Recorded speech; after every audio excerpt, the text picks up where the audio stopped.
It's the Ed Bernstein Show, Home Edition. Now, here's your host, Ed Bernstein. Hey, welcome to our show. With me today is Congressman Steven Horsford, direct from D.C. Great to be on, Ed. Thank you for having me. You know, it seems like there's so much going on in Washington. And how do you prioritize, or how would you prioritize what you feel is some of the most important? Let's talk about the most important thing to get done right now. I mean, is it the January 6th investigation? Is it the COVID stuff? Is it the Voting Act? I mean, what is it? Well, it's what my constituents in Nevada's 4th District say, because I represent them. And what they tell me is that crushing this virus and saving lives and getting back our lives is their top priority. And it has been my top priority since this pandemic started. I'm proud to have helped deliver from the start of the CARES Act, working in a bipartisan way, to the HEROES Act and the American Rescue Plan, really historic relief. Obviously, this is an unprecedented pandemic that required an unprecedented response. But equally as important is getting our economy back on track. You know, Nevada, unfortunately, has still some of the highest rates of unemployment in the country because of our service, hospitality, and tourism-related economy that has disproportionately affected women and people of color. And so that has been a major priority and is why I've voted on the Bipartisan Infrastructure Investment and Jobs Act. But I also get stopped by constituents who are really concerned about our democracy and restoring public confidence in everything from voting rights to the courts to protecting public education. These are the things that my constituents talk about. So those are the three priorities that I've been focused on as their representative. And I don't think you'll get much disagreement from anybody on those three topics. Let's chat about them one by one. The COVID situation, I was looking at the news here in Las Vegas the other day, and they were showing how they opened up Sam Boyd Silver Bowl to do testing. You go over to Walgreens and try to get a test kit. They're not available. I was listening also on the news. They're talking about the governor in Florida, I guess, had 1 million test kits that he let expire that he never used. So it seems like that one arm doesn't really know what the other arm is doing sometimes. Well, clearly, the coordination in this pandemic response has not always been what it needed to be. Unfortunately, when the pandemic started back in 2020, not enough of our national leaders focused on the science, nor did they listen to the health experts. I believe that this is something that we have to trust those with the information who know best, and those are the people, our doctors, our medical professionals, and the scientists. And that is why I'm encouraged that we have now today a vaccine that's effective, and it's playing out in every number that you see. Those who have been vaccinated, those who have received the booster shots are protected to a much larger degree than those who are not. Our job here is to save lives, and we want people to have all the accurate information, to have access to testing and to the vaccine and to treatment. And that is, again, why I've worked hard in Congress to make sure that we deliver those resources to people in Nevada. Right. And of course, this segues right into the jobs issue, particularly how important this is in Nevada, the hospitality industry. The CES show was here last week. I think what did it have, close to 50% of the attendance that we normally have. I was driving down the strip over the weekend, kind of had it to myself. It's not exactly what I wanted to see.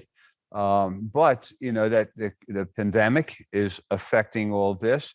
And one of the complaints that I'm sure you hear all the time, I hear it every night when I go out to dinner, is, hey, we can't get busboys, we can't get dishwashers, we can't get waiters, we can't get supplies.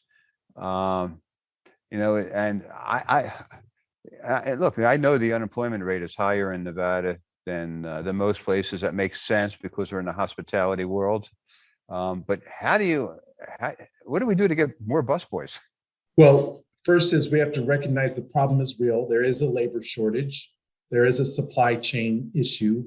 We need leaders who actually acknowledge the truth and who will work in a collaborative way to actually solve that problem. Obviously, before I came to Congress, Ed, I ran the Culinary Academy of Las Vegas that helped train thousands of people for careers in the hospitality industry. And I was actually over at the CES over this last week, meeting with a number of the companies and the exhibitors that were there, and to see firsthand how innovation and technology is helping both with the pandemic and with our economic recovery. But for Nevada, what we have to recognize is our number one industry is hospitality, travel, and tourism, and we need that to be strong. And there is good indicators with the Super Bowl coming in the future and the Pro Bowl coming.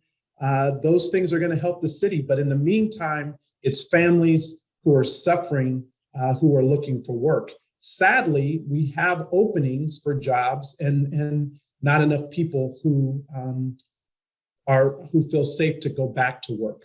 And that is why we have to address everything from childcare to vaccination to workplace safety to helping companies, especially small businesses, put in place the safeguards so that people can return to work safely. One of the things that we did in the American Rescue Plan, we helped 80,000 small businesses in my district alone receive paycheck protection loans and some grants to help them with COVID mitigation and to retain their employees. And that is something that helped keep those businesses operable and to keep employees on the job. But for the restaurant industry, and a lot of my restaurants throughout the district, they're still suffering because, as you said, the demand has not come back to pre-pandemic levels. That's why I'm working right now to extend support to the restaurant sector and to make sure that we can keep those doors open and those employees on the job. Do you think, Congressman, that it's people are not returning to work because they're concerned about the safety of doing it? Or do you think that, because I hear a lot of, hey, COVID got people to take a look at their lives and reprioritize their lives. A lot of people were out of the workforce, decided to retire. A lot of people decided maybe to go back to school or take other jobs. And you have this experience at the Culinary Union. What would be your recommendation? Well, honestly, Ed, it's a mixture. There are some people who have reevaluated their lifestyle based on this pandemic, and they're choosing to approach their careers and their life differently than before the pandemic, and that's their right to do so. But there are a lot of essential workers who don't get to work from home or who can't not work because they have to keep a roof over their head and provide for their families, that don't have the choice. That's the bus workers who work at RTC. Right. It's the guest room attendants and the healthcare workers. There's one of my constituents who is a home care worker. Ed, before the pandemic, she got paid $9 an hour. Over the 3 years that she worked in that job, she got an increase of $1.50. She now makes $10.50 an hour. She's a home care worker who cares for elderly clients. And she was talking to me about what she needed in the Build Back Better Act to help her clients, all the while not even advocating for herself for a pay raise or for the workplace protections for herself. And that really struck me that the very people who are the essential workers, our teachers and nurses, they're the ones who have really put their lives on the line in order to care for other people during this pandemic. And they're the ones who we really should be making sure get the support that's needed in this recovery first and foremost.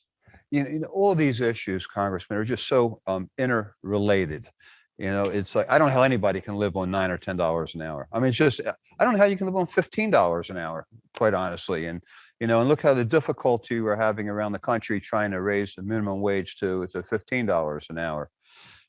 It's a very, very difficult situation. It's almost like a game of dominoes. One domino is going to affect the next. But this job thing is, I just don't know what the solution is. You did a great job. You got this money last year from the PPP. That kept a lot of doors, a lot of businesses open. But the money doesn't last forever. And here it is another year and we still have challenges, right? You're absolutely right. And our job is not done. I am here back in DC after obviously being in the district during the holidays and of course, attending the funeral memorial service for Senator Harry Reid, the majority leader. But it reminded me as I came back here that, yeah, we're at the start of a new year, but we're still in the middle of a pandemic. My home state of Nevada is still facing the second highest rate of unemployment.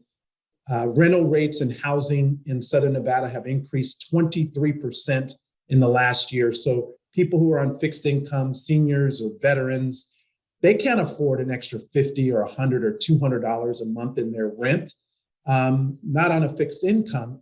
We've got businesses that are working to keep their doors open and to keep people employed. And that's why we need responsible leadership in Washington. That I'm not here as an ideologue. I'm not here to advance one interest or one issue. I'm here to deliver for my constituents. And I've tried to work in a bipartisan way to do that. I'm a member of the Problem Solvers Caucus, which is a group of Republican and Democratic members who get together and talk about and work on issues on behalf of the American people. And one of the biggest wins that we have delivered is this bipartisan Infrastructure Investment and Jobs Act. For Nevada, it means $4 billion of funding. Now, I don't like to just talk about the money, because what's behind the money is the biggest investment in public transit in US history. So for a lot of our students or seniors or veterans who use public transit in Nevada, that just means we're going to have more access to those routes, not only bus routes, but other modes of transportation. It's a huge investment in broadband so that every family can have access to the internet. A big part of my district goes out to central rural Nevada and Lincoln County, White Pine and Nye. Many of those areas are remote and don't have access to the internet. That affects their quality of life from healthcare to business. And it also has an investment for water infrastructure. Obviously, we're experiencing a major drought at Lake Mead. We don't have enough water supply to manage all of the growth that's coming. And we have projects like APACS at North Las Vegas that with the right water infrastructure, we can actually help diversify Nevada's economy and bring new businesses with great paying jobs to the region. So these are just a few of the priorities that I'm working on. This actually got done and was signed into law, and the benefits are being realized now. Yeah, and it's a wonderful win-win, because not only are you getting well-needed infrastructure, but you're creating wonderful, high-paying, quality jobs, which is going to stimulate the economy and bring tax revenue from those jobs back into the economy. And hopefully it's a self-perpetuating system. I want to talk to you about something that's near and dear to your heart, the Voting Rights Act. And I got to tell you that John Lewis, when you talk about icons in this country, I've interviewed him at least 3 times, and has spent a lot of time with Congressman Lewis, one of the most amazing human beings. I mean, he's like talking to John Lewis was like talking to the Dalai Lama. I mean, he was that kind of essence to him. Such a wonderful man, who always had a minute for whoever he spoke with and to, and had a way of talking to you like you were the only person in the world at that time.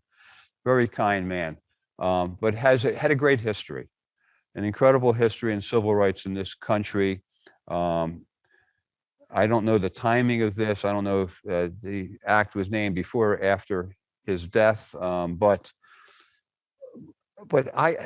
he's got to be, rolling around in his grave right now, thinking about the angst of trying to get this passed. Well, you're right that John Lewis was, and it will always be in my mind, one of the biggest civil rights icon in our history. And to have the opportunity to have worked alongside him and served with him. I actually had the opportunity. I'm now on the Ways and Means Committee, and he was the second ranking member on the committee. And so I had a lot of time over the last couple of years to really get to know him, to talk to him, to see his work, to hear about his legacy. And this is why this issue is so important. It's bigger than any one of us. It's about what we stand for as a nation. And one of our most fundamental rights as a people, as a country, is our right to vote. And for people like John Lewis, who stood along Dr. Martin Luther King Jr. and others, who were beaten, who bled and nearly died for this right. And now we have primarily Republican states and Republican-led legislatures who are eroding that right to vote, that fundamental right. Why? Because they don't like it when people vote and they don't win. Well, this shouldn't be about who wins. It should just be about your right to be heard at the ballot box. In Nevada, we've actually done a good job of opening up access to voting, and it's increased voter participation across all parties, Republicans, nonpartisans, Democrats. So it's not about getting an advantage. It's about having more people participate in the process. So unfortunately, though, there are far too many states that are moving in the opposite direction from Nevada. They're trying to suppress the vote or even obstruct the vote. And it played out in the worst way on January 6th, 2021, when after the election occurred, the insurrectionists that attacked the US Capitol did so to do what? To disrupt the constitutional responsibility to report out the results from the 2020 presidential election. And that's why we're here. So this is a fundamental fight that we're having right now. I cannot believe that there are not more Republicans that understand what is really happening and are not willing to work across the aisle to get this done. Because over the time, voting rights actually has been done in a bipartisan way. The first act was approved, with support from Republicans. And now to see not one work with us to get this across the finish line, to me, is just so frustrating and very disheartening. Look, voting should be easy to do. If I can be on the internet and pay my mortgage online and it's safe and secure, I guess there's a way for me to vote online in a safe and secure way. But when I listen to some of the commentary of some of these states that have passed these and oftentimes ridiculous laws, voting laws, like some of them don't make sense. You can't bring water people in a line. I mean, look, most people are going to agree that that's foolish. But I do hear a lot of people say, well, I don't understand why shouldn't people present ID when they vote? What's the argument against requiring ID at the voting polls? Well, first is there's the assertion that some of the Republicans who bring these suppressive bills forward make is that there's fraud in elections. And that's simply not the case. In fact, even the Republican Secretary of State of Georgia just issued a report signifying that the election there was safe, secure, and free, right? And that's what we want in every place across the country. But that's one of the assertions that they make. The reason that voter ID is such a problem is because, you have individuals from prior generations, older citizens, some of whom don't drive, they don't have an updated ID. And so therefore you're making it harder for them to even be able to participate in the process. We have individuals now in Nevada, formerly incarcerated citizens who now have the right to vote. But if they don't have an updated ID, they're denied that right. And you're actually going to impose, in some cases, a poll tax on individuals if they don't have that ID in order to have their ballot cast. Look, there are things that we can do to help, again, shore up our election system. And I'm for approaches that do that. But what I am not for are things that target certain groups or certain people because certain people are trying to suppress their voice in democracy. Yeah. What are the chances of it's been passed in the House, right? You guys passed it. We've passed the John Lewis Voting Rights Act. We've passed the For the People Act. I am calling on the Senate to do its job now. We cannot wait another moment for the Senate to act.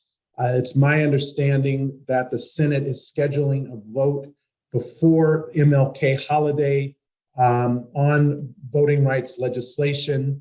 And unfortunately, because of the rules of the Senate around the filibuster, they have to have 60 votes in order to move from debate to a vote. And we need the Senate Democrats to change their rules specifically for voting rights to allow that measure to come up for debate and a vote with a simple majority. There's nothing more important than our voting rights, and it should not be held to some Jim Crow era rule in the Senate around the filibuster to deny Americans the ability to have voting rights legislation passed in the United States Senate. Look, I can make an argument, Congressman, that everything we talked about today, jobs, COVID, security, all depends on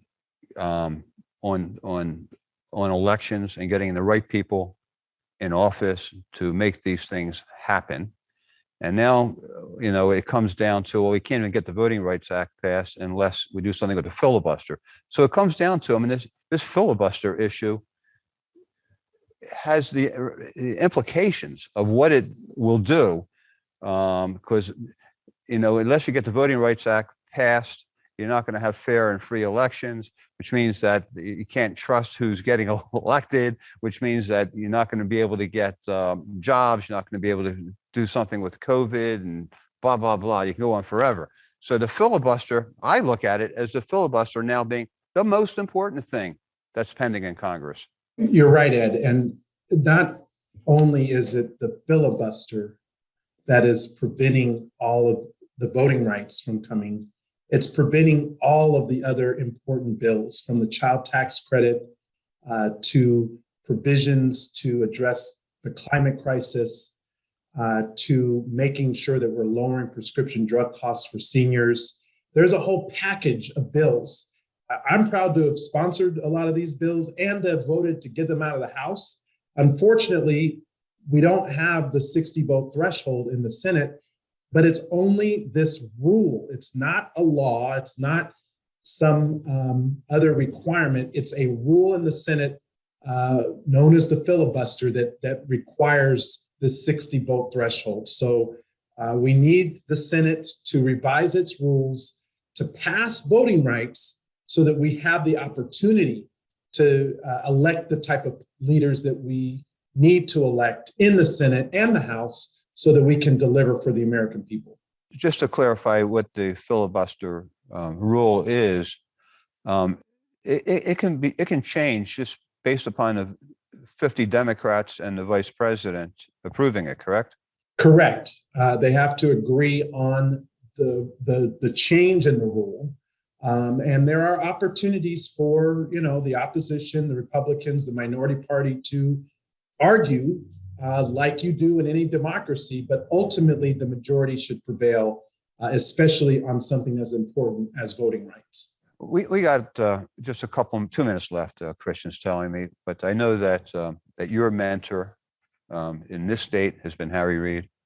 You've worked closely with him. You want to talk about him for the last minute or two we have? I wish we had more time because, I met Senator Harry Reid when I was a young professional working in Carson City back in 1994, 95. And over the years, Senator Reid had a larger than life effect on me. I consider him a mentor and a friend. Obviously, my heart and condolences go out to Landra, his family, his children and his grandchildren. I thought that the memorial service, it really was a celebration of his life in order to have the current president, Joe Biden, former president, Barack Obama, and all of the leadership from Nancy Pelosi to Chuck Schumer there speaking on your behalf and everything that he did. He was a master of the legislative process in Washington, D.C., in the United States Senate. But I thought that the messages from his children and his grandchildren really signified so much more of who Harry Reid is and always will be. And that is an honorable man who cared deeply about Nevada and our country. Well said. All right, so this coming week is an important week. Hopefully Martin Luther King's birthday results in something positive in the bill that you're working on, and hopefully we're at least 50% through this last COVID issue, and maybe we can start working our way down as far as the severity of it. So I hope next time we talk, things are looking a lot better. Well, thank you, Ed. And I want to say, I really appreciate everything you do in our community. My daughter was actually joking, she's 14 now, if you can believe it, about your billboards. And she was asking me if I knew you. And I said, yeah, he's a great guy.